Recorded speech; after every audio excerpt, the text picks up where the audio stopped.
Gentlemen, welcome to another episode of Savage with Mercy. I'm Landon and Craig.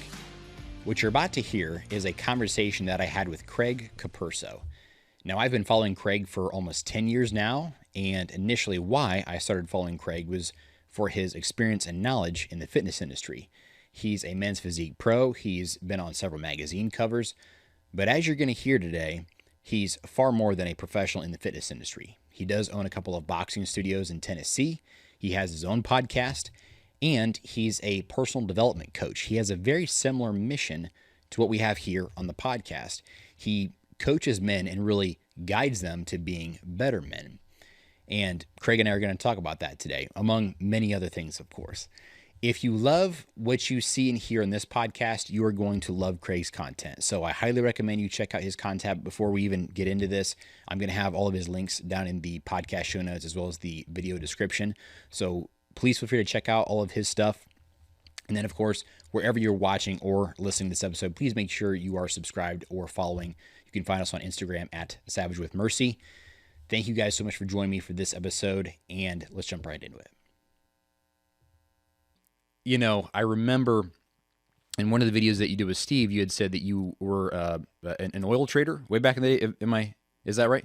And then from there, you kind of transitioned more into the fitness world. You have a background of, of being a football player. Did you play in college or just high school? I played college and I played semi-pro as well. So I was trying to go with this. I was trying to go to the pros. I was a 4-year starter at Sacred Heart University. It's a 1AA school up north. I was an outside backer. I was an all-conference like running back and defensive player. And I got recruited to play safety in college. And I ended up, going in the strong safety position, but they were like, man, you're just so aggressive. Go down and play linebacker. Well, there was a senior linebacker in my spot my freshman year. And the school transitioned from like D2 to D1 AA.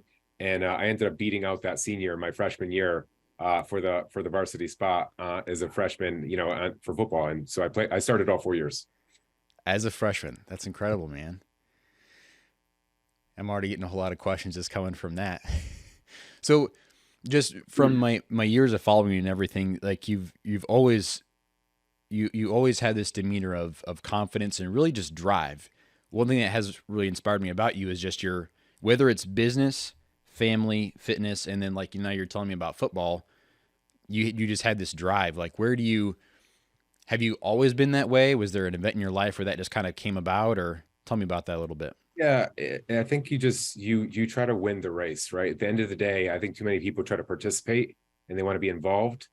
It could be a natural born thing that I'm inclined to do, but I mean, essentially, I would always try to be the best at whatever I'm doing. And so naturally, I had a very, tenacious, if you will, personality to, just be as better than, the competition and just always rise to the top. I just felt like if I was going to do something, then do it to the max. So in football, naturally, it was me just playing. And my family doesn't really have that background. Like I didn't have the dad or the mom that was pushing me to play sports, but they certainly supported me. They drove me around. They brought me there. So like, I was more of a self-starter. I was the person who wanted to do these things. So, I have a daughter, she's 7, and, I'm pushing her a little bit more, and I need to be pulling her more. I need to be leading by more example. And it's something I'm learning more in the leadership role as I grow. But yeah, it's one of those things where for me personally, it was just more of a driven thing. I wanted these things. I had big goals, and I also believed myself. And I didn't have parents that didn't say that I couldn't. They said, well, sure, we'll support you. It wasn't that they were driving me to do those things. They just supported me along the way. So I had the benefit of that. Some people have parents that push and do different things, or maybe they, you want to live up to their example. I didn't really have anything to live up to. I just was able to be me. And unfortunately for me, I had a good head on my shoulders, and I wanted a lot of things. That's awesome, man. Did you, going back to your competing days, you did compete alongside Steve Cook, right? Or was that okay? And this was. I don't know that I ever competed directly on the same stages. Okay. At the same time. He turned pro like the show prior to me turning pro. I think he turned pro at junior nationals or some version of that. Like there was actually that's true. He did him and Alex Carnero did turn pro at junior nationals, I believe. And I turned pro the very next show, Team Universe. So yeah, we did actually compete against each other one time, but I think that was the only time we actually did compete against each other. What about Jeremy Buendia? Did you ever compete against him? No. You know who he is though, right? Yeah. Yeah. Same era, roughly, right? Just a little bit after he kind of Okay. showed up. He came in after like who was so I was a year one pro, so I was Physique Okay. first year NPC. I was actually in the WBFF doing some things there, so I have a weird history of just like doing pretty well. My first show I took like I won my very first fitness show, but there was only like 5 or 10 guys, so it wasn't really a big Okay. deal. And that was in like the WBFF, like the first show over there, and then started moving up the ranks. So I kind of had success early, so it caught me the bug. If I suppose if I did it and did bad, I might have been rubbed the wrong way and wanted to go do something else. So they kind of hook, line, and sinker you. When they give you like a good spot, you're just like, oh, I could do this, and it gives you like this taste of like there's more to it. Yeah. So like that was all I needed, just that little dopamine hit that like, oh, I got something here. So it kept me going. But yeah, I turned pro in the first year that they offered pro cards in the NPC to turn IFBB, and I did do that. And it was on the backside of actually me not turning pro in the WBFF when they had the muscle model category. So I did a show in Connecticut with Brian Canone, WBFF, and it was like I think it was fitness model or whatever it's called in that category. And I was by far the biggest, the leanest, the most shredded guy on the stage. And they were like, "You look great. That's awesome. But we have this new category. It's called muscle model. You should go do that." And so of the show that I won, or the show that I did, I think I took fourth place. The top 3 guys were obviously smaller, much more like slender for like the physique side of the fitness modeling. And I was the only one that day that got the fitness contract with I think it was a Canadian magazine company to go shoot. I forget which one it was, but I was the only one who got that contract. So I was getting something out of it. But they said, go try the muscle model show in Kansas City. And I did. And it was a great lineup. There was a lot of really good names there. Sean Harley was there, some other people that turned pro later on. But they turned all pro. They turned the first 5 guys pro in the WBFF muscle model category. I was number 6. So I didn't get the pro card in that category. Otherwise, I probably would have stayed in that forum. So I ended up going because I was already in shape. The very next show was like a week or 2 later in the NPC, and then I did 3 shows back to back to back, and I won all of them. And then I went to junior nationals and took 5th, I think, there, and that's when Alex and Steve won. And then I went to the Team U and took first there and turned pro. So that's kind of like my little quick history. So I did a bunch of shows back, but they were all ramping up to the right thing. And then as far as like you're on the Olympia stage, you were on the Olympia stage 3 times. Is that right? Actually, no, I missed that. So I've never actually competed at the Olympia. Oh, you have? Okay. Yeah, I missed it. And same thing. I was for points. There was one year I was like, battling everybody, and I kept hitting like 3rd place, 4th place, 3rd place, 4th place, 5th place. And so like every year or every show, I would just gain points towards the Olympia. You have to win on a show outright to be there. So there was a bunch of us that had a ton of points that were competing. My last show, there was one guy that inched me out, and he had the points. And again, I was in that 6th spot where they gave the top 5 point winners a spot to go to the Olympia, which was good to not get it because, like, you know what, I think defeat is there's some victory in defeat where it's like it puts an ending on something, and it lets you know that there's more to it. And I never really played ball, as far as it goes. I always was like an individual amongst the peers, like I was a Wall Street guy at the time. So like competing for me was like a side hobby where, when I did interviews with other people and talked to them, they're like, "Oh, this is my life." I'm like, no, it's not. Like, I always have like my head on my shoulders where like, I'm like, I want to take from this industry just as much as it's taking from me. And so I think it was a blessing to not get it because I was able to go do other things. And it gave me like the push to go do other things where if it gave me that dopamine where I'm sitting there, battling out and I'm just going to be this physique guy, if you're not like Mr. Olympia, you're nothing really at the end of the day. It's, for me, it's like all or nothing. So, like C-Bum right now, he's doing really good. Yeah. Chris Bum said, but like, if you're not that guy and just making this your complete lifestyle, you're usually getting second, all the things that are just coming beneath you. And it's like, you're going to need another career to support yourself, your family, and your future. That's interesting you bring that up because that was one of the things I thought about asking you about is you really made a fantastic pivot into business from your competition days. And it sounds like you were really involved in business even back then. Yeah. I was. So it wasn't 100%. Yeah. Okay. So it wasn't even much of it was a pivot, but I think like what you're saying is a lot of these guys that you were competing alongside of, that was their life. That's all they had was competing. And you're like, well, I have these other, whether it's sources of income or just other endeavors. And at the end of the day, I really feel like that benefited you. And that's really, there's going to be more longevity to that as opposed to being, well, it can be detrimental to maybe have too many plates spinning, right? However, Yes. it's Yep. good to have options. Yeah, I want to touch that too, because that's Yeah, something yeah. I think whoever is listening, I am what you probably would call a success trap. I'm great at a lot of things.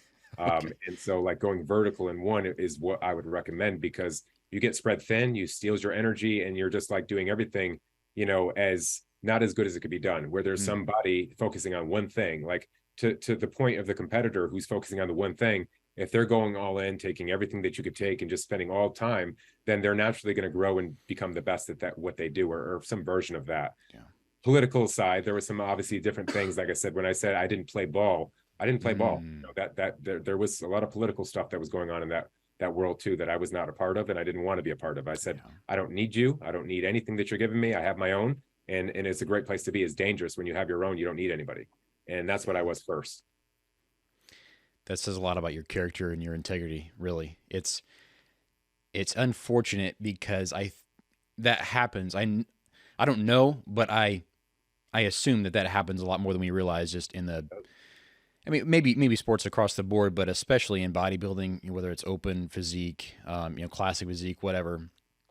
There's a lot of theories or whatever. I think it's more than just a theory, though, that there's a lot of politics that happens behind the scenes that people don't know about. And it's unfortunate because I think it takes away from the sport, takes away from the entertainment aspect and from the consumer's perspective or their aspect or whatever. But did you ever consider doing open, or was classic physique like always your Yeah, thing? I for me again, bodybuilding was not the sport of bodybuilding was not an interest of mine. It was more or less I was an avid lifter. I enjoyed thrashing my body and putting it through pain and building something underneath that, but I never had the interest of being that big. I like to be athletic. Like like I said, I was a football player first, and so like I was an athlete that liked to compete more so than I was a bodybuilder like to compete. So I really never associated as a bodybuilder, although that's what I very much was. I was an athlete that just liked to, train hard, eat right, and get my body conditioned. And I only found out really that I had this body, that was something to, be looked at after I boxed. I was on Wall Street Hmm. boxing in a charity event. And like I said, I was an athlete first, and I lost a lot of the football weight that I currently had accumulated, because I was a linebacker playing semi-pro football. And I lost a lot of that weight boxing. And I was like, oh, there's actually a decent looking body underneath this thing. And so that's kind of what happened is, as I got ready for my fights, I toned up and I was like, all right, we could do this. That's awesome. Yeah, I feel like there's a fairly dark line between physique and open, where it's just like you don't typically see one guy cross over from one to another. Now, like there's been some talk of Chris Bumstead crossing over into open, like maybe more for fun, Yeah. and like obviously 212 can do open, but like classic physique is just a whole other, or excuse me, men's physique is just a whole other category in of itself. There's Yeah. just some And pretty those guys are real big today too. Like I'll just put this out there. Like I was early and I was fortunate to be early because like my shape, and I've talked about this openly on other places. Like I've taken stuff before I'm 41 years old, 30 years Mhm. old. I went actually on HRT, actually getting a testosterone. I turned pro naturally, 100%. You did. I'm on record, 100%. I turned pro naturally. But that being said, it wasn't that hard to do naturally. I think if you had the conditioning, you had the work ethic, and true naturals could turn pro. I think there was a few of us in the beginning class. I would say it's really hard to do it now. If you just have to be some completely genetic freak, or it's not possible to do it now. But I'll say after 30, after I got on HRT and different things, it was like Pandora's box, where I was like Saul of Tarsus of the Bible, like, persecuting Jews, if you will. I was persecuting the people that were taking stuff. I remember being backstage at junior nationals, looking at people like puffy nipples and being like, yeah, that's not cool. Yeah. And here I am like a year later being a guy that's actually taking a little bit more than I was supposed to. So, it was kind of one of those deals, but it didn't happen until the doctor kind of recommended it based on all the blood work and everything else. Okay. Interesting. So we've talked about a little bit of the politics with bodybuilding and everything. Just with your experience, you have a unique perspective of kind of what's what you say backstage, behind the curtain, whatever. From your exposure and experience in the fitness industry in general, whether it's like the social media perspective or on the stage, are fitness competitors, physique competitors, whatever, are they as narcissistic and vain as people sometimes make them out to be, or is it more about their athletes, their competitors? What's your perspective of all that? I think it's changed. The real cool thing is I used to write for RX Muscle, Dave Palumbo's magazine back in the day. And I wrote an article about like the men physique, like I think it was like titled like the gentleman's or something another. So like Hmm. I had a really good experience in the beginning with like the camaraderie of what physique was and what our new category was, because there was the bodybuilders which hated us all. I was actually one of the bigger side of the physique guys, so like I kind of got a little bit of love from those guys, but like there was a lot of camaraderie inside the early physique days, and then that went away pretty quickly. So I think social media exacerbates everything. Now you got to be a friggin' clown to get likes, and it's just like, I didn't want to play ball. When I say I don't play ball, I don't play ball. Like my content's pretty damn consistent through the years. Like who I am Yeah. if you watch me on social media. Like there is zero change in what I do. I don't do anything for any reason other than to either provide value or pitch something I'm doing. It's really that, or give you a peek into my life. But as far as like trying to do things for likes, this, that, and the other thing, that's kind of like what the new age society is. And I think that's what we all have, like that taste in our mouth. This is what influencers do. And if you call physique guys influencers, I don't know. But I think there was actually just some honest to God good people in the industry that, kind of just was like taking an opportunity to present themselves and really had a good heart. So like, I probably would say that probably still exists. I think it's overshadowed by what social media has become and makes you kind of do to get a like. So I think there's some still good people in there that have some good thoughts and wants to do. But yeah, there's definitely your bad apples in the bunch too. That makes sense. I see what you're saying there.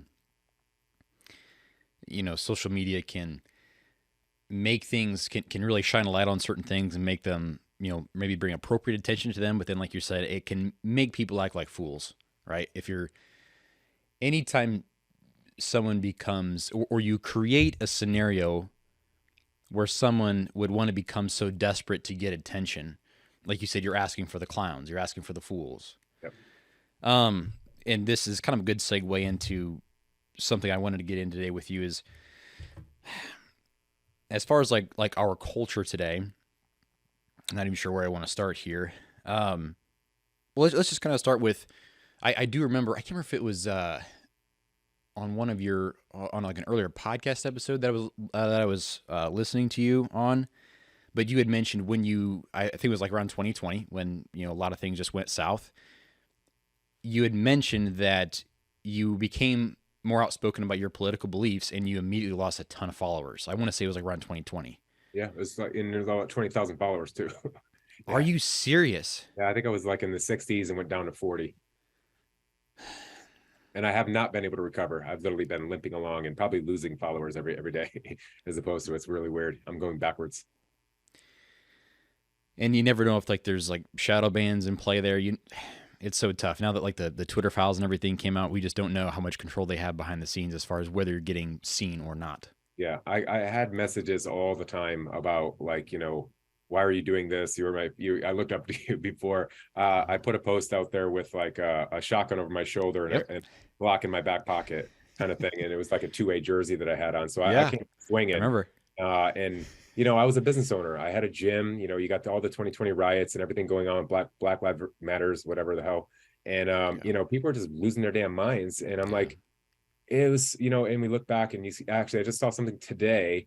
Well, BLM is bankrupt, so all that money that got poured into them is filing for bankruptcy. So people latch on to a cause and they don't absolutely know what's going on. It's just like, for me, and this is probably, you probably want to touch on this, but I don't think you should have the right to vote if you can't pass like the United States citizen exam. So for example, like when you come into this country to get your citizenship, there's like a test that you should take.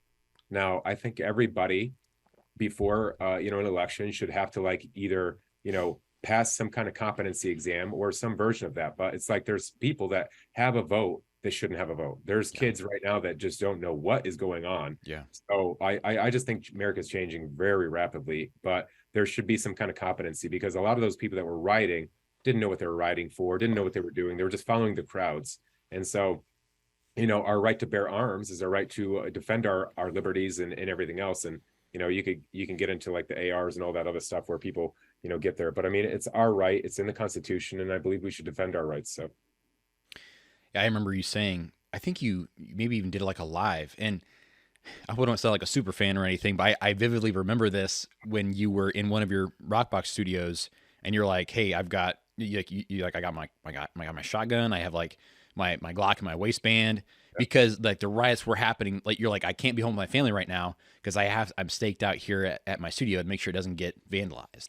I remember that. true story. I remember that too. And I'm gonna say fortunate. Murfreesboro, Tennessee, is where I currently lay my hat right now. And we didn't really have a whole lot of things going on, but you didn't know. You were so politicized by what was going on social media and the media, just pushing their propaganda machine, that you just thought it was everywhere. And Yeah. someone called me up and said, "Hey, the college is gonna have a riot right now." So I was like, "All right, I got to run to my gym," and so that's what I was doing. And so there's a whole segue that we can get into around kind of just like what we think we know is probably not true, and it hasn't been for a real long time. How long do we know what, how long do we become red pilled? Not so much, I'm just talking about the conservative party. I could care less about that, honestly, but more or less become aware, right? Yeah. Yeah.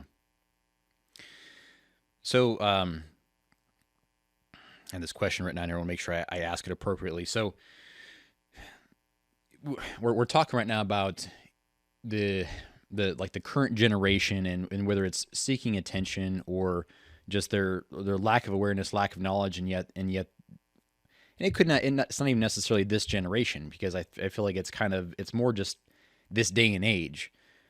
And so we have, I'm just going to list off a few things here. We have participation trophies, we have gender affirming care, we encourage debt, we offer drugs, we like encourage drugs to compensate for people's unhealthy lifestyles. We have censorship to avoid offending people. We have this whole body positivity movement going on. Like, Craig, how is this setting up our country like the future generation? Like, they're gonna, to me, none of those things are like reality. Like, we're twisting reality to meet the feelings of people that they're hurting and they're struggling, and we're twisting reality to make them feel better about themselves and their lifestyles. What are your thoughts? Like would you agree? 100%. Do you have kids? I have two. Yes. Okay. How old are they? So I have a daughter who's almost 4, and then a son who's 1. Okay. Yeah. So I'm nervous for the future. Obviously I've grown up, have a good head on my shoulders, and I can't be manipulated so much anymore, besides what I believe to be true. That's maybe not.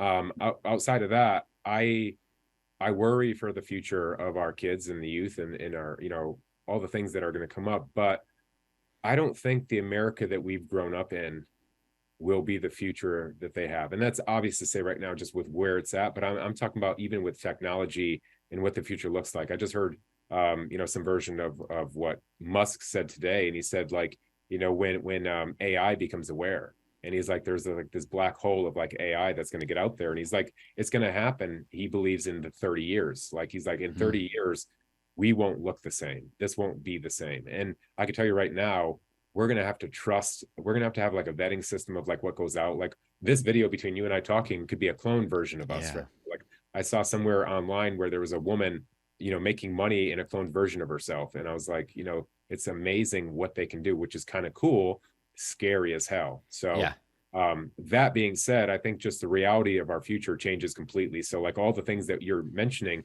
are almost moot based on like the wild west of AI that's going to take control of us, right? So that's one. But 100% as far as like the morals, the ability to have failure and go through defeat and go through like the proper, emotions of overcoming an achievement.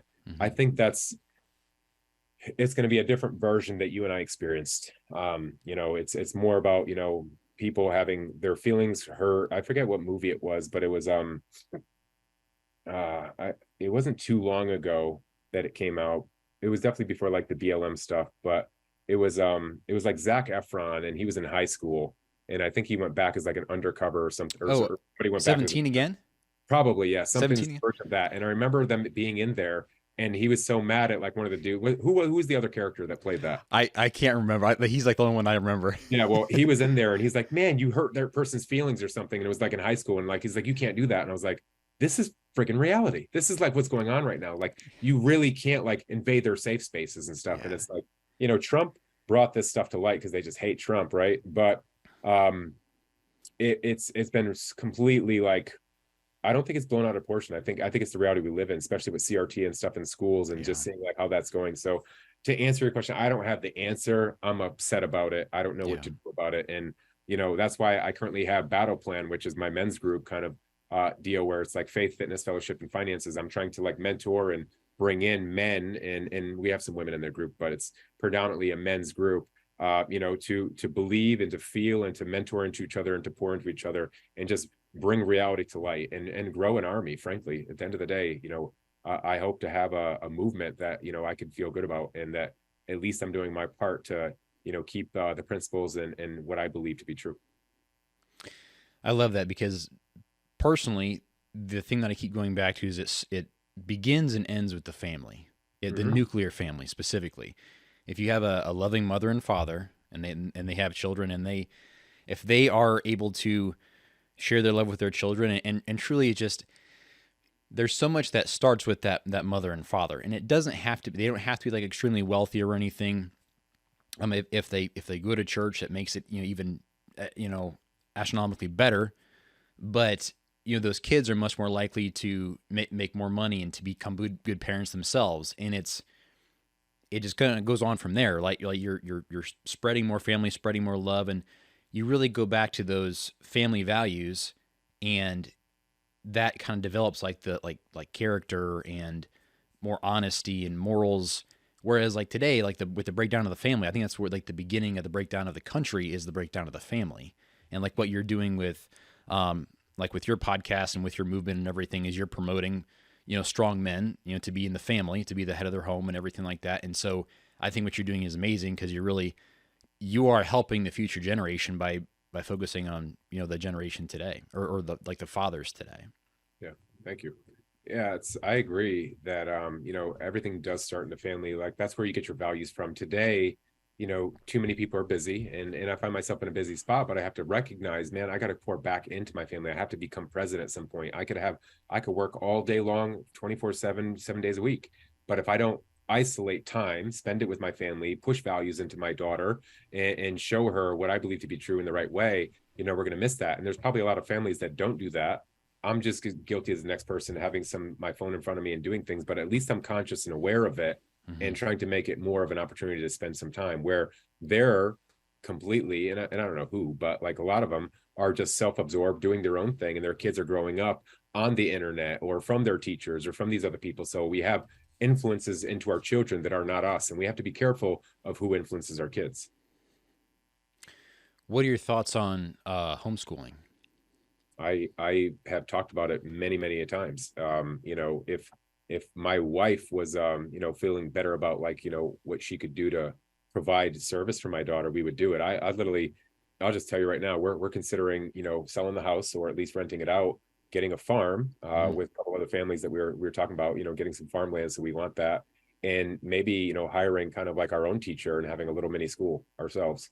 Awesome. My daughter does go to a good school, private school right now, and it costs me an arm and a leg. So I would love to bring that cost down. Yeah. But the cool thing is she's getting a lot of good teaching, Christian values, and she comes home and talks about the Bible and Jesus and all these other things. And it warms my heart that she's at least getting these things. And I would be very nervous if she was in the public school system right now today. Yeah. Yeah. No, my wife and I are in the same boat. We do plan to homeschool. That's the plan. That's the goal and everything. And it's tough because not all parents can do that. Not all parents are in the position to do that. And whether it's because they're both working or whatever, but I agree with you. It's just like, I would not feel comfortable with my kids in the public school system right now. I do think, there are some areas that are better than others. Like, my sister, for example, she's, I'm in the Midwest, I'm in Iowa, but my sister's like in, Northwest Indiana. And her kids, she's got 5 kids, and 4 of them, because let's see, I think 2 of them are still at home. 3 of them are in the public school system. But she was just saying how like they're in a rural community, right? And things just aren't. Yeah, they've got kids that have some gender dysphoria and stuff like that, but it's a very very small percentage of the school. I don't think they have furries running around, if you know what I mean. And it's just the issues there are not as prevalent as they are like in the inner cities or on the East Coast, West Coast, etc. So yes, I do think there is some variation depending on where you are, but overall, I think I was actually raised. I was homeschooled through high school. So I have some firsthand experience, and there's pros and cons, of course. Yeah. But since I experienced it myself, I kind of know like kind of what I would do better, what I would adjust, and everything. But I do think that's another critical factor as far as really helping the future generation is really taking control of who is educating them and what they're being taught. Yeah, and you're seeing more and more that the government wants control. We're Yeah. running a government that's very overbearing, where we grew up, they had this constitution that was created from our forefathers, and we had a lot of people that supported and made sure that it wasn't infringed upon. And now today it's like it's being infringed upon left and right, and nobody's doing anything about it. There's Yeah. no accountability for that. And I forget where, but it was like maybe Vermont or Maine, where they were talking about like the school system, and that they can not tell their parents if their kids had wanted to transition, like that they have no legal or obligation to basically talk to the parents. Like, I don't know how this transition of like these parents or these teachers in the school system feels like they have any ownership over our kids at all. That's what bothers me so greatly. And so I'm for the protecting our kids, and if that means that we shelter them a little bit more, I think it's not a bad thing right now, at least that we indoctrinate them with the values that we believe to be the good things for them. And we know best for our kids from what we feel. And they're, at the end of the day, they're our kids, they're our spawn. Yeah. We created them. We at least have the right to put them on a path, to their own personal enlightenment, and not be, used and abused in a system for something else. I mean, look at Target right now. Look at what's going on there. We could jump into that one, I'm sure here at some point. But I mean, that's a mess.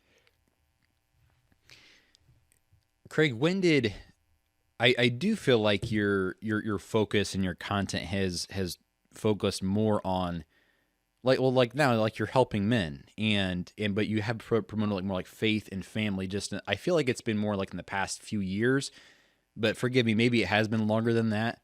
Like when did you really start getting into wanting to promote like family and faith? When did that happen? Right during, I would say, well, I'll give you a really quick story. So I grew up in Connecticut, and I had the parents that would go to church on the holidays, right? We'd go, a few times a year. Although I was put into,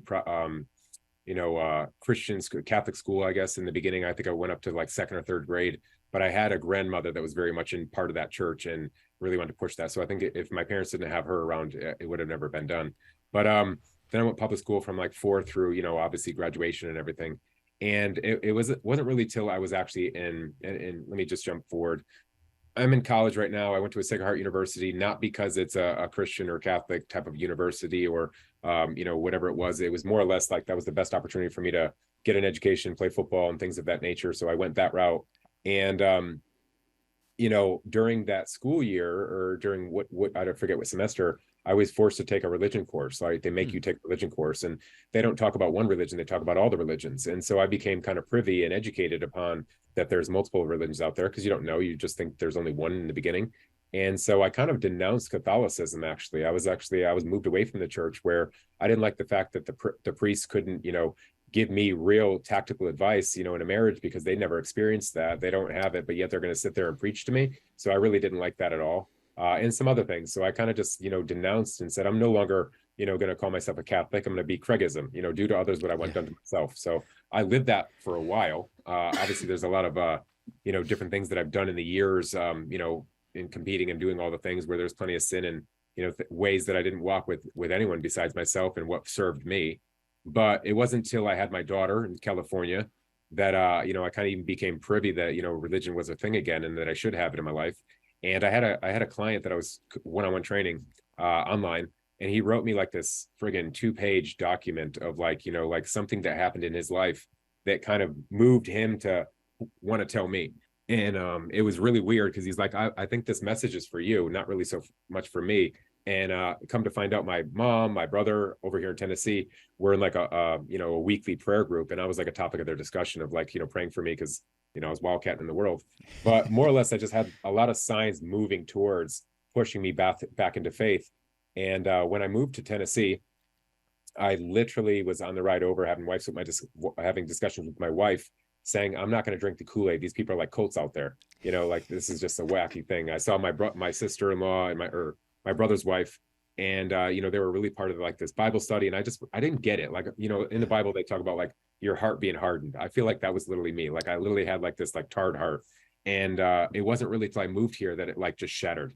And I remember within like a week or two, I'm going to church. I'm listening to the pastor's message. I go to World Outreach Church here in Murfreesboro. Pastor Allen, he's a real big name. He actually does like these telecasts. So I was in like a bigger church, and I just like it just hit me. I was just like, man, I need some more of this. And so I went on like a really deep dive of the Bible, 6 months, and I read through the first and the Old and New Testament in 6 months. And I'll say read, I listened to most of it, but Sure. Through it, and I had my now own understanding. Like I call myself an intellectual, so I don't think I got it until I was able to understand it for myself and actually understand what verses meant, what they might be saying to me, because it was someone else's opinion describing the Bible when you're sitting in church on a Saturday or Sunday or whenever you go. It wasn't until I had my own understanding that it actually moved at me. And so that's kind of when I would say I had like a moment of like, okay, I'm going to move away from Craigism, which is serving me and all that I care about, to the me, the center, the family, the faith. So that's kind of like my quick story there. That's so awesome. And I appreciate the fact that, some, I've heard people say like, oh, like, haven't you been like a Christian your whole life? Cause like I was, my dad was a pastor, is a pastor, I should say. And I grew up in a Christian home, but I appreciate the fact that you recognize having like a moment where you changed. And, for me, like, yes, I grew up in a Christian home. I didn't have a confession of faith until I was 22. So back in 2013. And, so that was kind of like when, like you had your story, that was kind of like when I had my story. And I think we all kind of have to go through something to realize our need for a savior. And absolutely. So I kind of went through in 2013, I went through something really hard and really realized how much I needed Christ. And then also similar to you, when I had my daughter was when I realized some of my bad habits, not necessarily sin, but just ways that I could show up better for my wife and for my daughter. And I think that was kind of like the beginning of how I wanted to help other men, hence my podcast. And that's kind of when I started focusing on family as well. And it's amazing. All I'm trying to say here is it's amazing what kids can bring out in you and how they can really make you realize what truly holds value. I think, and thanks for sharing that. And that's cool to hear. It's great to have this epiphany, because it'd be hard to just be like, oh, one day I just woke up and believed this. Yeah. There's usually a thing that happens. And I literally had a guy this morning reach out to me after having like a discovery text chain with him, back in the day, because he was looking at my services. And he literally wrote this morning, and let me just read verbatim. Yeah. Which is kind of neat, because it's like, just having a moment. He said to me this morning, let's see if I can find it. I'm ready to change, Craig. I have money. I have the time. I need to do this. Like there was like a defining thing, and it's cool to have that, like basically that moment. But with that moment becomes probably a lot of pain, a lot of self-realization, and a lot of like introspective of like learning, okay, I'm actually in a position where I can no longer do it by myself, and am better when somebody joins me in this journey. And that's I think the hardest realization, to go from like I could do it for me versus I could do it for we, or I need we more in my life. And that's a cool thing to be, because like I think that's been, in my opinion, a family curse of mine. My father, love him to death, but his mentality when I was growing up was stay small and keep it all. You know what I mean? As opposed to like growing big and sharing what you got. And I've changed just completely. I'm just like, now I'm like, although I can do a lot of the things like we talked about earlier, the success trap of having it all and doing the things, I'm much more apt at this point to do less, lead more, and hire people, and try to like build a team, and develop people, and much more involved in a leadership role than just trying to be like the guy. I appreciate you saying that because it makes me think about just some of what I've experienced. Like I said, I was homeschooled growing up. I didn't grow up with a whole lot of friends. I was more, my family was very involved in church because my dad was a pastor, like I said. So that's kind of where my social life was. But church only happens like twice a week. And so, like, on like those other days, I was by myself a lot. And so I got used to being like with no one else. I didn't really have like a crew that I ran around with, like even in high school. And that became it wasn't really my choice, but that kind of became my comfort zone, was just doing things on my own. Yeah. But I'm realizing now as an adult that can be detrimental. It's not really healthy to be a lone wolf per se. You Right. need, whether it's for accountability or just for inspiration, you kind of need like some healthy competition. There's so many things that we as men need that you cannot get if you are trying to do it on your own. Yeah. There's I'm really big on like self-development, and have coaches and mentors and people that I'll read books a lot. I'm always, I barely listen to music anymore. I'm Hmm. generally listening to something that serves me in a way, and it's usually a business book or some kind of version of something I want to learn. So I'm very big on that. But what I'm realizing is you need to you get so much more fulfillment out of serving others than yourself. Hmm. And that's that was like the biggest epiphany for me, is like, when I was on Wall Street, I was making good money. I was on magazine covers. I was doing these things over here for bodybuilding.com. Yeah. I was so empty. I was so empty at the top. And that was like a realization that I had. I was like, man, I had all these things, but if I'm only chasing the next trophy or the next piece of fame or the next thing, it's so empty. So like when I changed my mindset to like the servant mindset, where it's like, how can I take all the things that I am becoming and that I have learned and pour that into other people, and we could share in this journey together? That changed a lot for me too. So like, when people are trying to go to the top, I don't blame you for trying to go to the top, but just understand there's a journey to be had. And if you have pieces that other people don't, it's better to share those pieces with somebody than just be like, I got the ones that you don't. Ha ha ha. Yeah. Are you familiar with Bedros Keuilian? Oh yeah. I just heard him a couple of weeks ago at I'm in a coaching group with Loud Rumor, Mike RC, and Bedros was one of the talkers there, Matt Kapoor, Okay. another one. So I own a couple of gyms, and our gym's struggling right now. We're actually losing money in one of them. And Okay. I decided to recruit some help, and I love their message. I like Bedros. Yeah. Yeah, I'm a big fan of his as well, and I'm listening to his book the second time, Man Up, his book Man Up. But I'm listening through it the second time. But he's always really I've really appreciated his message on just being charitable and sharing. Like the more that you have, the more that, just like what you were saying, the more that you have to share. And that's not to say that you're just giving money without discretion, right? But you are, to your favorite charities or to people that are genuinely in need. And I've always appreciated that about him. Yeah. Wall Street taught me, which is funny, it's a way to think about it. Wall Street, when I was working on the floor, we were so charitable. Like when I Hmm. was boxing, we gave money to like the charities, and we were raising 5, 10, $15,000. Like, Wow. so we have more to give, generally, but those are the people that are actually giving from their own wealth, their own coffers and things of that nature, versus the other people that claim to be charitable and claim to feel like they're doing God's work and doing these other things, where they're not coming out of pocket. They might be trading other things for that. Maybe that's all they have to trade, but like, it's amazing to see people go into their pockets and give. So when people are saying money is the root of all evil, I say, then you haven't given enough away. I love that. I have also heard like the people that think about money the most are people that don't have it. Like Yeah. those are the people that are always focused on money. And I would agree, because you're always worried about like, when's that next bill due, and am I going to have enough money for this or for that? And yeah, I It's love that. reality, and there's no doubt about it. But I think if when you change the fact that like money just changes hands, it's really just about dollars and cents, zeros and Mm. ones. You'll see it differently as just basically a transaction of money, service, and value, versus just like, I don't have it, I'm in scarcity, I can never get it. There's a book called Cash Confidence, by Dan Okay. Sullivan. Great book if you want to think about that. As a recommendation to people. I've read through that one. It's another great one. But like, yeah, I see money so much differently now. Despite me getting my tail kicked in at the gym, I'm not remotely nervous about the future. I just know that it's going to be a transition of changing a few things, making sure that I'm actually gaining more than I'm losing, and then the trajectory will go up.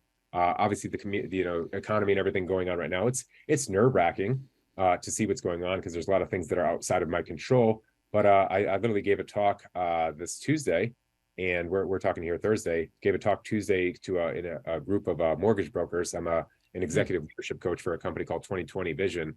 Christine Beckwith there, and I talked to this whole group from Nexa, and my talk was on like the 5 things that people are struggling with in the mortgage industry right now, which is like the economy, the interest rates. There's like a list of 5. Let me see if I can pop it open real quick and just rip these. Yeah. But yeah, I have the economy instability, interest rate uncertainty, technology adoption, customer expectation, regulatory changes. But I was like, guess what? There's only one of those things that you could change: customer expectation. If you serve them properly, you can actually basically change the way they think about their conversation with you. And if you control the controllables in situation in life, then you could decide how you're affected by it or how you project into it. So those are things that I would definitely push people to realize. Like, there's no reason to have anxiety about these things. If you have the power to change it, you just make the next right best decision. I love that. And just truly focusing what you can control. Because there's always going to be those aspects, right? Whether it's, and it might not be, there might be more aspects that are out of your control, but I think, and I'm speaking to myself, I think I'd be shocked if I did truly focus on what I could control. I would be shocked just how big of an impact that does have. Yeah. If you woke up, there's an episode that I did about time. One of my podcasts, I talked about like, when people are like, I don't have time, I don't have this, I don't have that. I was like, if you woke up and literally jotted and journaled every moment of your day in 15-minute increments or some version of that, and you saw where the waste is, you realize you got a couple hours a day easy of time that you can get back for yourself for doing something. Even on my Wednesday group of the Battle Plan guys, one of my guys, Matt, was talking to me about like just not having the time. He's like kind of regressing in his training a little bit. And granted, he just had a baby, and I won't take any of that stuff for like an excuse. I'm just going to say, okay, let's isolate and look at the real things. If you're telling me you truly don't have time, maybe your job is an issue. Maybe you're in the wrong job. And it's something that people don't want to hear. But I was like, man, if you can't get rid of your family, if you can't, if you don't want to get rid of your faith and have these other, time and effort with these other things, what can you change? You could change your job. So maybe that's not serving you, because maybe it's not paying you enough for the time that you're invested into it. And maybe it's time for you to look at another one. So I literally have this guy who's had his job for probably 10, 15 years. He's an executive with the company looking for another job because he basically said, you know what, I want more time and they're just not letting me get it. So I'm going to go find it.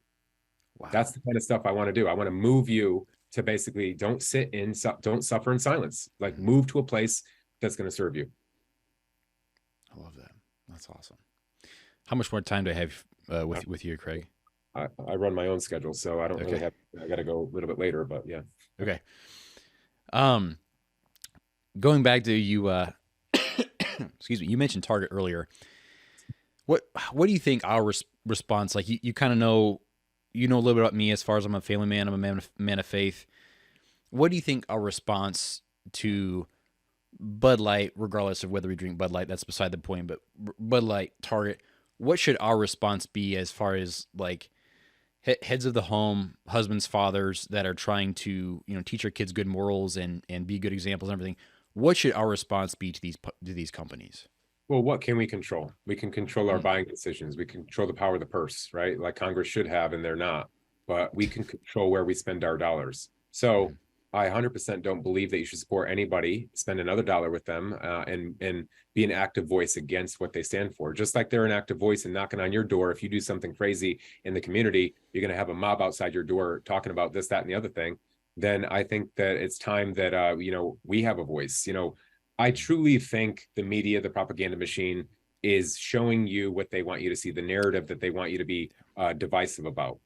So I don't truly believe that there's that many people in this society of ours that are as left as the media believes it to be, or as ESG friendly, or these other things that these companies are pushing. I think it's a real small minority in these companies, but they got a big ass voice, and they're talking loud. And what happens is when you're in the middle and you haven't picked a side, you don't want to be seen as the bad guy. And so then they bend and they go with it. Although secretly they don't like it. They're like, well, what can it hurt? And now we're seeing what it can hurt. Now you have tuck friendly underwear and this, that, and the other thing. And it's like, now you have this pride, that. Look, as a Christian, I have sympathy, for some people, and I could understand their values. I have a cousin who's in California. He's a gay man, and I want to support him, and I have nothing against anyone in this.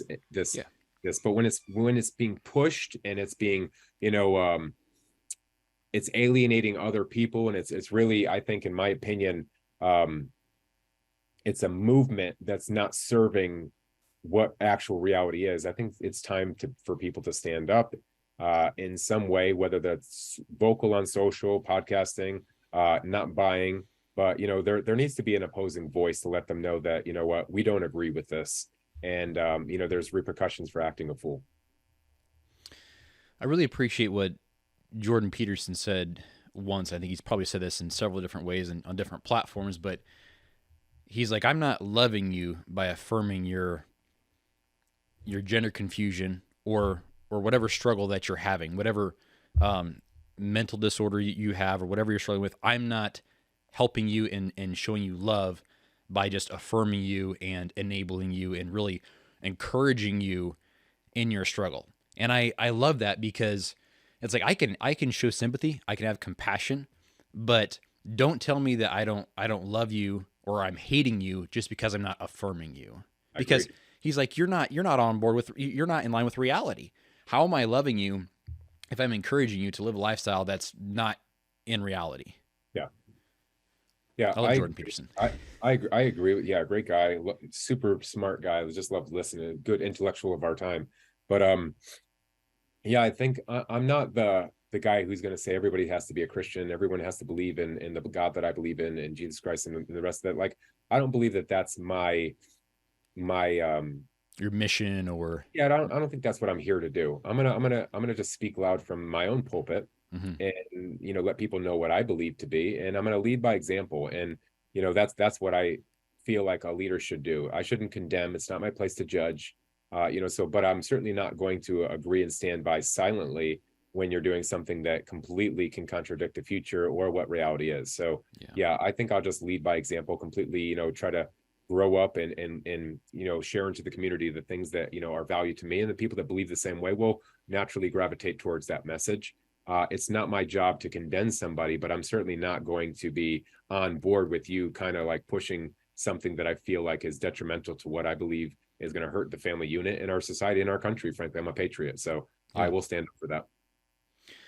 No, I appreciate it, because what you're saying is, like you said, we're not here to condemn. We can't play God, but that doesn't mean we should overlook things that are blatant lies. Like that, we are called to really call a spade, right? We should not overlook or allow evil to prevail, as I like to say. Like, we should be, we should get in the way of evil. We should stand up to evil. And right now, like we were saying earlier, I think it was before we even started recording, it's just like we've taken a back seat. We've been quiet for so long, and now look where we are, because we weren't willing to really take a stand. And the squeaky wheel gets the grease, and we know what wheel has been the squeakiest for too long, and now look where we are. Yeah, it's so much so that now social media will not even talk about it. If you ask ChatGPT to like weigh in on these decisions, it won't even do it. I don't know how much you got into there, but it's an interesting concept, and we let it get to the heart and soul of like what it is that people do today is they spend time on social media. It's the new way that information's passed. And now that you have Twitter owned by Musk, who's at least allowing free speech, which is cool that he's doing that. You have a natural town hall that can have differences of opinion, which are natural and good for the conversation. Yes. It's when one has an opinion that's being cast out by another. So, just like us, we can have an opinion that it differs from, the LGBTQ and all those other things, and that's fine. And there should be a debate to have. But, what I'll do, and I'm assuming you will do, is I'll actually listen and intellectually try to give my best response. I won't try to, overpower you or do these other things, or just not listen to reason. Like, I think that's the biggest difference that I see when I'm looking at like debates amongst like a liberal and like a conservative. I do believe that everyone has their own points and opinions, I do believe there's one side that's actually listening and making counterpoints to others versus just like spitting, someone's own agenda without any, way to like, take into consideration someone else's opinion. And we all have the ability to be wrong. And, Oh yeah.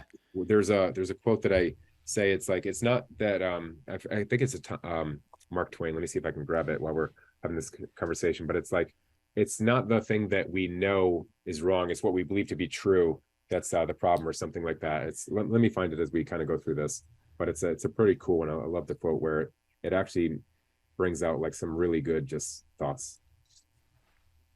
I think I have heard this before, but I'm struggling to remember. What you said was very close. I'm struggling to remember the whole thing. I have so many notes in my phone, so it'll take me a minute here, but let me just see if I can grab it. It's that is a good quote. While you're looking that up there, I like what you were saying. How so I have a sister that is very. Did you find it? No, but I'm gonna search Okay. it. I have a sister who's very much. She has several friends that are a part of the LGBTQ community, and so she's very empathetic, I'll say, towards that community, and I'll say it has been good for me as her brother. I did not always. Her and I used to get into quite a few arguments because our perspectives were just completely different. Mm-hmm. But I've since, or I should say, I'm trying to be more understanding and listen more, like you were saying, because I'm not right all the time. And even if I don't necessarily agree with the community and what it's doing, when I do talk to her, it's an opportunity for me to learn. Because the fact of the matter is I do only have my perspective. I need to be willing to listen. That doesn't mean I necessarily need to agree, but there's always value in hearing or learning about a perspective that's not the same as yours. Yeah, I agreed. I think it's at the end of the day, we should be learning. We should just understand what's going on. But again, let's like Peterson said, it doesn't mean that we have to, make your truth a reality. And that's, I think, something that, everyone today is like, oh, it's my truth. No, truth is truth. Like, what's right is right and what's wrong is wrong. So that's what matters. And the quote is this, it ain't what you don't know that gets you in trouble. It's what you know for sure that just ain't so. Mark Twain. So I love that quote because it's like, you know what, just like the propaganda machine from the media, it's like you could say it all day long until it becomes a reality. But it just because you said it doesn't make it a truth, just doesn't make it a real, just like 2020 and COVID and everything, they did it so much that people believed, people fought with their family about it. But like there's people like myself, I didn't get the jab, I didn't take that. I'm assuming you probably didn't either. I didn't. There's a lot of us that basically had a reality and said, okay, this probably doesn't make a lot of sense to me. I'm going to wait for more information. I don't believe the virus is damaging as they said, especially on my healthy human. I go to the gym and I'm exposed to viruses all the time. What you're showing me as far as data and analysis doesn't seem so bad. I'll take my chances. Don't bother me with your bullshit when you're going to come over and say you have to get it and you're going to shame me for not. Guess who's laughing now? We are. And we're seeing more, like every day now. We're seeing more and more things about these people that are experiencing health related issues due to getting the vaccine. Yeah, 100%. Like you said, who like not literally, but yeah, like who's laughing now? And we don't even know the long term effects of if it's going to impact fertility and heart conditions in young people and all this kind of stuff. It's scary. Yeah, there's I saved something from, I guess there's a show called on Amazon called came out right around 2020, but basically it's like the story was written like 10 years ago or something that basically talked about a virus going out there, and there was like something that they said people will line up to get the vaccine, and the vaccine would be implanted with like some kind of like some version of like what they want to do to control society. Yeah. I wonder how much of this is like science fiction versus reality. And you see all the time that I think one of the Pfizer CEOs somewhere or some way didn't even get the shot. He was injected with saline. There's just more and more of this like coming out. So it's like, what are they hiding? What was really in that thing? Like, it's just, it's pretty damn scary. It really is, because like what you're saying is we have no idea what their true motive. Like the more we find out, it's like there has to be more to this than they're not that dumb. They know what's going on. They know what's in this jab or in this vaccine. And like you said, what are they hiding? What's their true motive here? And it's really alarming because I don't think we know the half of it. I know we don't know the half of it. Yeah, it's again, just I just keep getting, there's a movie and I never saw the whole thing, but I saw a scene, Wag the Dog. It's like a political Okay. movie back in the day.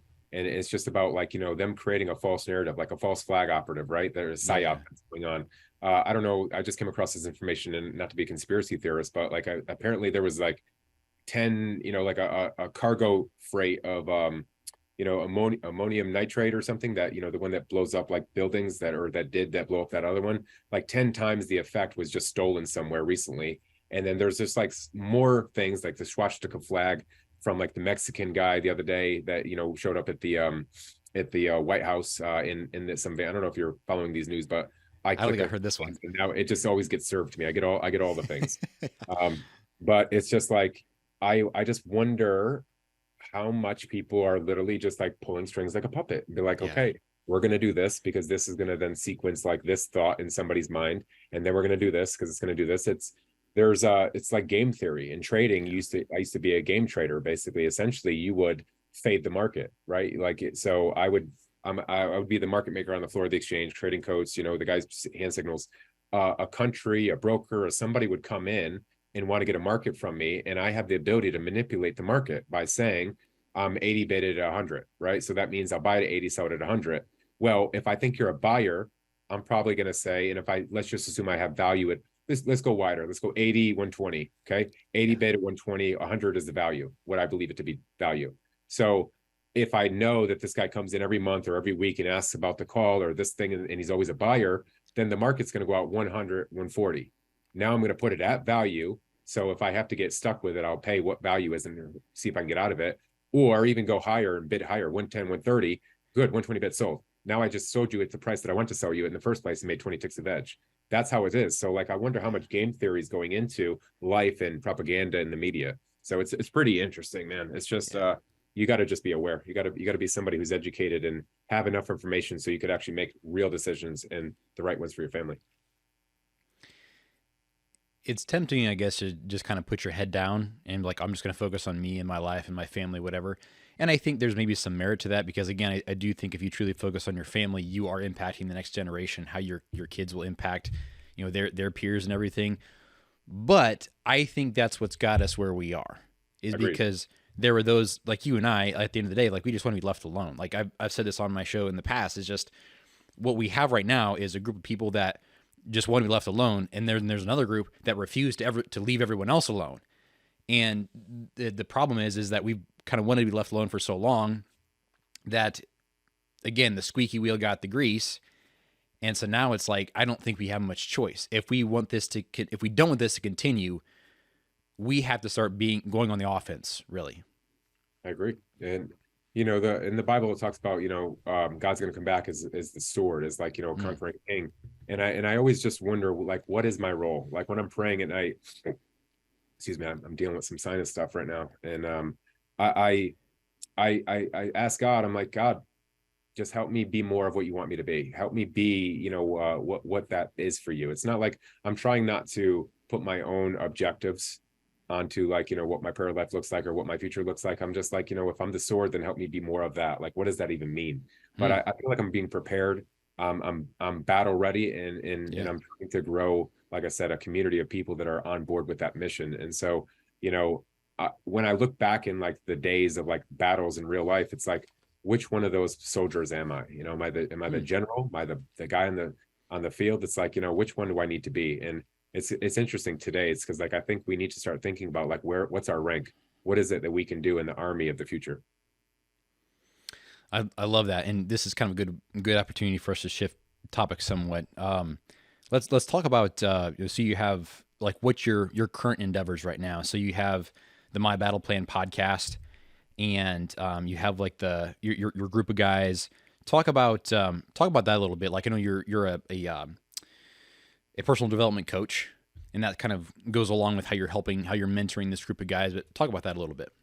Sure. So yeah, I'll rip the things that I actually can do on any given day. I'm a coach for Battle Plan, so I help people, with I would say faith, fitness, fellowship, and finances. generally speaking, most people come to me from, the aspect they want to change their physical fitness, they want to change their body. I've had the most experience with that of all the things that I've done. That's where I've made the biggest impact in my name for myself. So you see 30 Days Out behind me. That program is the one on bodybuilding.com. So I was a published fitness author. So most people will find me from my days of that. And, so generally it comes into them wanting to change their bodies.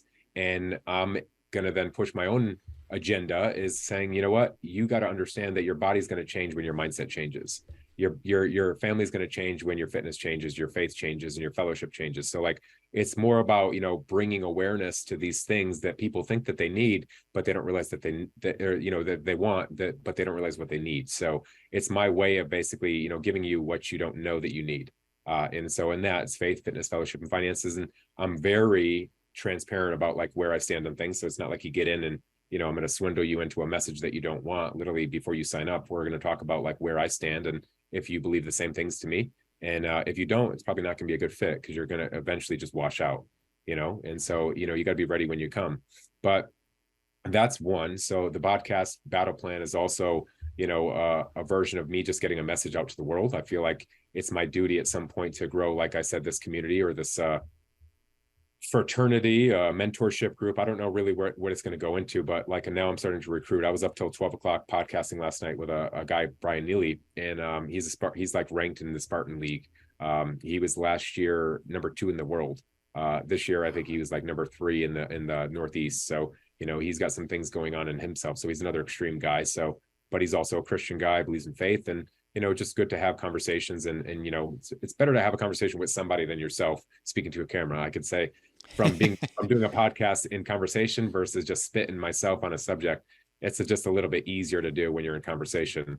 And messages come out the same way anyway. But that's around the battle plan. So then I have 2 gyms that I own, or licensed to 3, but 2 are in the process. One's open in Murfreesboro here. It's called Rockbox Fitness. And it's a kickboxing and functional fitness gym where we serve like a boutique style group fitness experience. We call it like a fight club at a nightclub. And, it's kickboxing on one side, functional fitness on the other. So really cool atmosphere, get people in shape. And, we serve them that community feel. I also have, I do some trading on the side. That's just passion of my background. And someone has recently approached me to actually do some coffee trading in the commodities market. So something I might consider doing. A very deep passion of mine. I kind of miss trading a lot. What I like the most about trading is it's you versus the market, not so much you versus trying to sell somebody something you got. I really like not having to bother people. I'd rather do everything for free if I could. But I just don't think people would get the change if it was free, and B, again, probably more or less that, we got to pay bills too. But if I could do it for free, there would still probably have to be a price just to get people to be responsible. There's an accountability on the backside of price. And then, just a couple other opportunities that are out there that I currently have. Metron, the way that I deliver my software to people for fitness is a company out in Silicon Valley. I'm the co-founder of that. We've been doing that for years, and it's a really hyper personalized way to deliver training. It actually programs on the backside of like a template that I would build, as far as a workout structure, but it then actually personalizes to your strengths and performance based on some kind of let's call it metrics that I put in. So if you've ever trained with like percentage of effort or like a RPE or some version of that, well, we could program that into it. After we baseline a test you, those numbers come back personalized. So now for your training at the rate and intensity that you should be versus going to the gym and allowing, you picking up a 50-pound dumbbell and thinking you got the right weight, I could get you your results a hell of a lot faster because I know what it should feel like because I've done it myself. And this is the translation to how it should feel to you. So we do that. And I also have a digital marketing company called Lead Conversion Systems that's kind of tied to Metron, a way for us to help coaches go out to the market and get themselves seen and heard. So yeah, like I said, I'm very much spread thin, and I'm trying to reel back things into what I want to do. So for Metron, I was just kind of looking up a few things just in prepping for this conversation. I was looking at Metron a little bit, and that's just for your general fitness person. It's not necessarily for other trainers. No, it's a B2B. B2B, yeah, okay. So if I was to target an avatar as Metron corporate, it's for the business coach, or not the business coach, anybody who has programming that they'd like to give to the market. Okay. from them. So it's for you as a coach to Oh, it basically is. program a routine, a 30-day routine, a weight loss routine, a strength routine, and then go give it to your people. So Okay. it's 100% for the coach to actually do the they would be the one who we would have a contract with. They would then basically contract their services to the clients. And so the clients are the ones who actually receive the end product, but we would do business with the coaches themselves. Okay. Okay. That's how I understood it when I was looking at the Yeah. software. Okay. Trainerize is a competitor. There's a couple other ones out there, my PT Hub and other versions of that. But like it's for personal trainers to basically, provide their services to their clients. And essentially you're making, because like if I was a trainer or a coach and I was building individual plans for all of my clients, that takes a ton of time.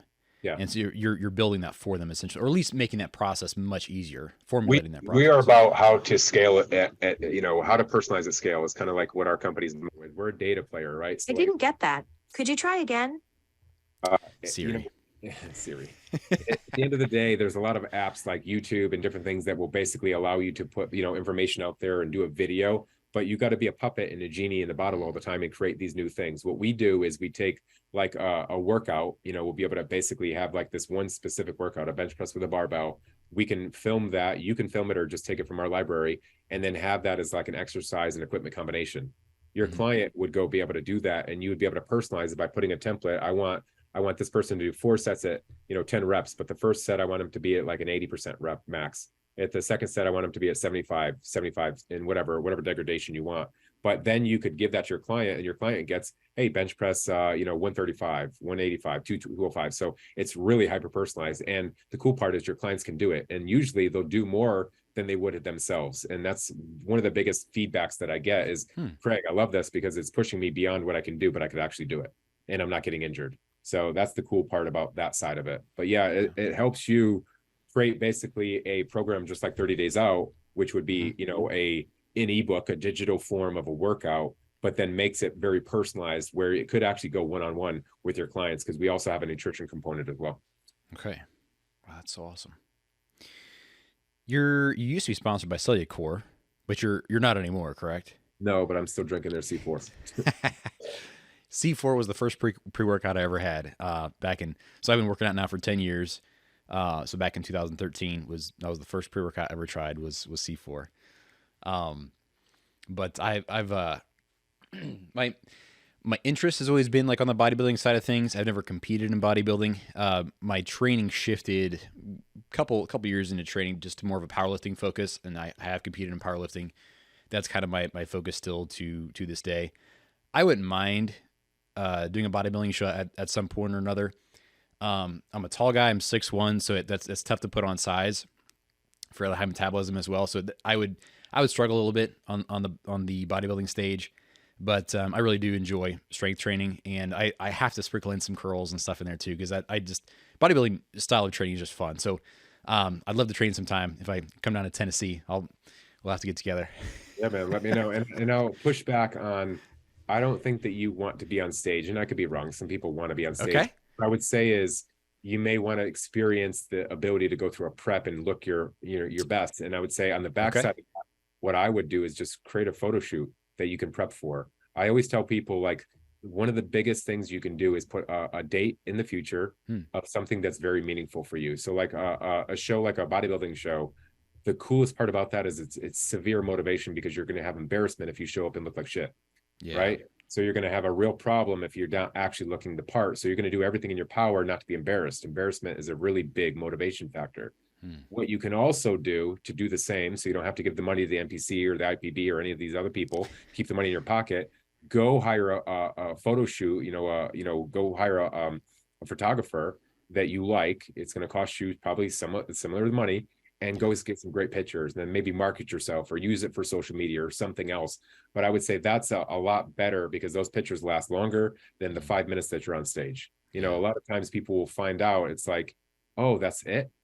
That's all that was. I just wasted 12 weeks of my life for that 5 minutes of fame.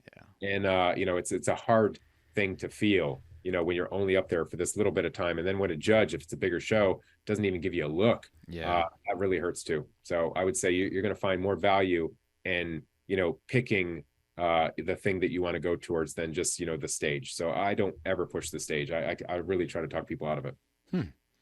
I appreciate that feedback, Craig. That's that definitely makes sense. There's one other thing I was going to ask you about. How many magazine covers have you been on? Covers, I think 5 or 6, various ones. I mean, there was like 3 or 4 pretty notable ones, and then a couple other ones that were not so notable. Back in the day, when you're up and coming, you're taking photo shoots with other people, and you kind of sign your life away, and you realize, damn it, I'm on a couple gay magazine covers somewhere up there. There's like a DNA magazine, and I'm like, well, that's really not who I am, but I'm out there. See ya. It happens. But yeah, I think it's like 6 or 7 actually, if you add all the ones.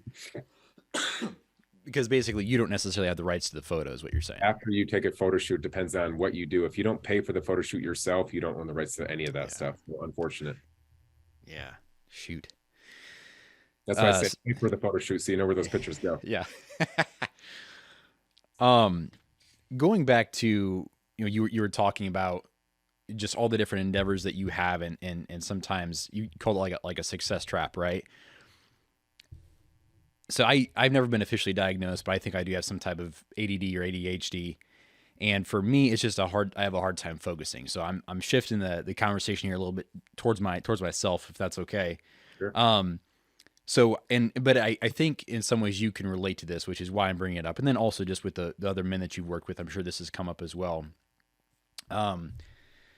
So for me, I struggle with being all excited about a new project, a new endeavor, but then I can get burned out really quick. I run into a barrier, and then it's like, like the first basically sign of resistance, my enthusiasm's gone. Mm-hmm. And then I move on to the next thing and I get excited about that. How should I navigate that challenge of really sticking with something and really, when that first, I guess, sign of like that first barrier comes, how should I navigate like getting around those initial challenges and keep going on whatever the project is?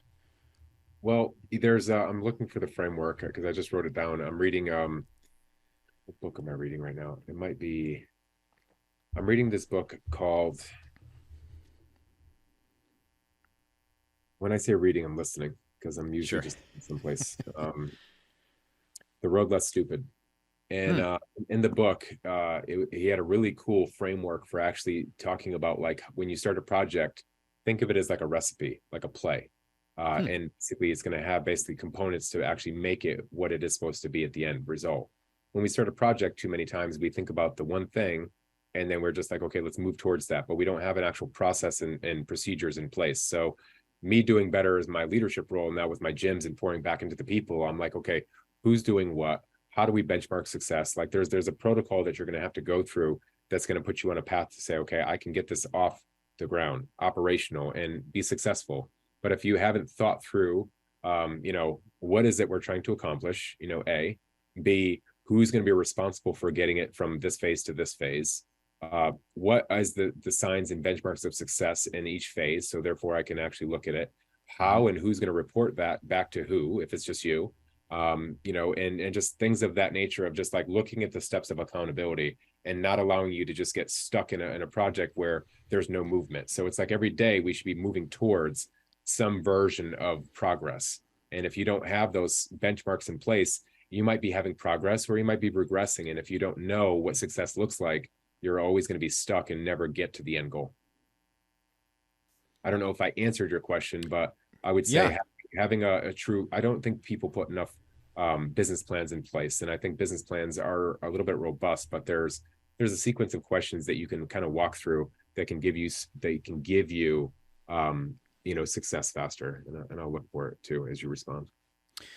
No, Craig, that definitely is helpful, because what you're saying here is that awareness is kind of what provides momentum to get past the barriers. Am I understanding you? Because like for me, if I don't necessarily see progress, I lose momentum, and then it's like, oh, let me go look for something else that I actually can see some progress in. But if you're truly aware of who's doing what and what do results actually look like, how to measure those, it's much easier to actually feel like, oh, we're doing something. And for me, that keeps my enthusiasm alive. It keeps me more focused and really keeps that momentum going. Yeah, you're saying absolutely right. And I think, and this is true across the board.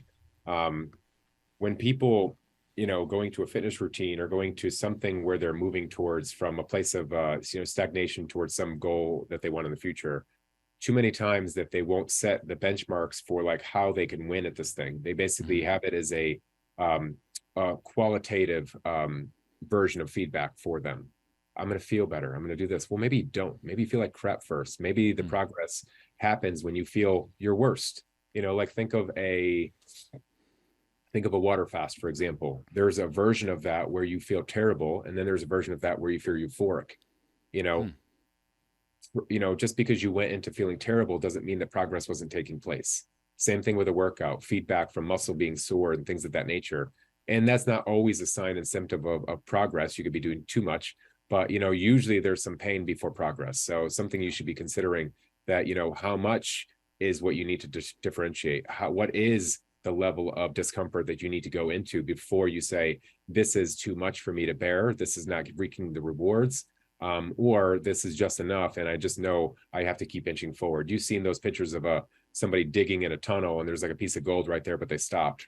It's just like that. You have to know what progress should feel like, look like, and be set up long term to say, I'm going to give it this much time and effort, and this is the time. So benchmark by different parameters, but that would be what I would be, is making sure benchmarks and success measurements are set up. The only reason why I'm not writing this down is because I know this is recorded. Otherwise, I would be writing this down. I love it.